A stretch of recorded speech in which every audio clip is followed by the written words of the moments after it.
definition about what does tabi'in mean. And the generation of the tabi'in were the generation before, or the generation after the generation of the Sahabas, the generation of the Prophet sallallahu alaihi wasallam. And so the Prophet sallallahu alaihi wasallam, there was a time when the Abu Hurairah radiallahu anhu, he was narrated a hadith that the Prophet sallallahu alaihi wasallam was sitting with the companions. The Prophet sallallahu alaihi wasallam was sitting with the greatest companions, the likes of Abu Bakr radiallahu anhu, Abu Hurairah radiallahu anhu, Ali radiallahu anhu, Umar radiallahu anhu, and he was sitting with them and telling them of a man in the generation of the Tabi'in. And he was telling of this man who was the greatest of the generation. And the last man was named Oways al-Qarni. Oways al-Qarni, he was from Yemen, and he was from a tribe named al-Qarni. And the Prophet ﷺ sat with the companions and was telling them and describing them of this man. The first description he gives of this man is that this man has a mother. And the second description is that he has a skin disease on his skin.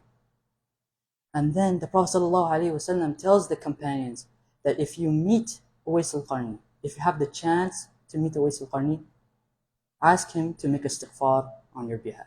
SubhanAllah. And the Prophet ﷺ, he's not talking to any Sahaba. He's talking to the greatest companions, Abu Bakr radiallahu anhu, Umar radiallahu anhu, the Khalifas of Islam. And he's telling them that if you meet this man, ask him to make istighfar on your behalf. And when we look in the hadith that Abu Hurairah radiallahu anhu, he narrates, there is a description that the Prophet ﷺ states that the Prophet ﷺ, like, there's something that, like, why does the Prophet ﷺ suggest this? He says that the first description is that he says that he has a mother. Each and every one of us has a mother. Why is the Prophet ﷺ specifically emphasizing that Oways al-Qarni has a mother? So when Oways al-Qarni, he was young, his father had died. And so he had to be taking care of his mother. And so his mother had worked hard, had went to the market, had prepared food, but eventually she had been struck with a disease. And that disease caused her to become blind. So she wouldn't be able to do the activities that she used to do. She wasn't able to cook, she wasn't able to go to the market. And so who would be able to take care of her? Oways al-Qarni was the person that took care of her. And at the time, Oways al-Qarni, he was a young boy, becoming a young man. And he really, really wanted to meet the Prophet ﷺ. He wanted to go to Mecca. He wanted to go to Medina. He wanted to become a Sahabi. But instead, he sacrificed the chance of meeting the Prophet ﷺ. He sacrificed the chance of becoming a Sahabi just to take care of his mother. Not only because that he sacrificed the chance to meet the Prophet ﷺ, but when Ali ibn Abu Talib had came to Yemen to spread the message of da'wah, Oways al-Qarni was quick to accept Islam. And this is a kind of a little lesson here that we learn right from the story right now, is that when Allah has given us the opportunities, when Allah has provided us a door, when we have it with us right now, we have to seize it. We have to seize that opportunity.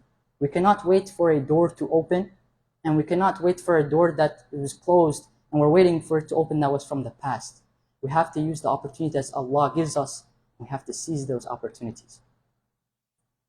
So Umar radiallahu anh, he was one of the companions that still remembered this hadith. And as the Prophet ﷺ had passed away, and Abu Bakr radiallahu anh has passed away, Umar radiallahu anh, he was asking the Hajij that goes to Hajj from Yemen if they knew of a man named Oways al-Qarni. And each year after that, the people that came from Yemen, they don't even know of this man. And we have to remember that Oways al-Qarni, he was the greatest tabi'in. He's the best of his generation. And even the people of his own tribe doesn't even know of him. SubhanAllah. And so one year when Umar radiallahu anh, he's asking the people of Yemen, he asks a man, and the man tells him that Oways has came with us. He's not sure if this is Oways al-Qarni that came from the tribe al-Qarn, but he says that a man named Oways has come with us. So what does Umar radiallahu anh do? He goes to Oways al-Qarni and he asks him, "Are you Oways?" And Oways al-Qarni, he says, "Yes." And he says, "I'm from the tribe al-Qarn and I'm from Yemen." So Umar radiallahu anh, he asks him, do you have a mother? He's going back to the description that the Prophet ﷺ has stated back in the hadith that was narrated by Abu Hurairah radiallahu anh. And he says, "Yes, I do have a mother. And I've taken care of her and I helped her. And now, after she had passed away, I've come to make my Hajj. And Umar radiallahu anh, he asked another question. Do you have a skin disease? Do you have a disease on your skin? And Oways al-Qarni says, yes, I have a skin disease on the size of a coin on my skin. And he shows it to Umar radiallahu anh. And Umar radiallahu anh, he says, after he clarifies and he makes sure that this is Oways al-Qarni, that the Prophet ﷺ has stated in the hadith narrated by Abu Hurairah radiallahu anh, he asks him if you can make istighfar on my behalf. And Oways al-Qarni, he's shocked. How is a man like Umar radiallahu anh, a Khalifa, the second greatest companion of the Prophet sallallahu alaihi wasallam, asking a man like me, who isn't even known in my own tribe? SubhanAllah. So Oways al-Qarni, he tells that to Umar radiallahu anh, and Umar radiallahu anh, he tells him, you did not hear what the Prophet sallallahu alaihi wasallam had told us in the gathering. And the Prophet sallallahu alaihi wasallam has stated to us that if we meet you, if we have the chance to meet you, we ask you to make istighfar on our behalf. And so Oways al-Qarni, he makes the dua, he makes the istighfar for Umar radiallahu anh, and Umar radiallahu anh asks him if he wants to stay here, and he tells Oways if he wants to stay with him in Mecca, but Oways al-Qarni says no, he goes back to his tribe in Yemen. So now, subhanAllah, we learn something that's like very important as Oways al-Qarni, the reason why he has such a high status with Allah subhanahu wa ta'ala is because of the way he treated his parents. And the way that we treat our parents can show whether or not we might enter Jannah or we might not enter it. Oways al-Qarni, he took care of his mother. He was like every one of us. He had difficulties in his life.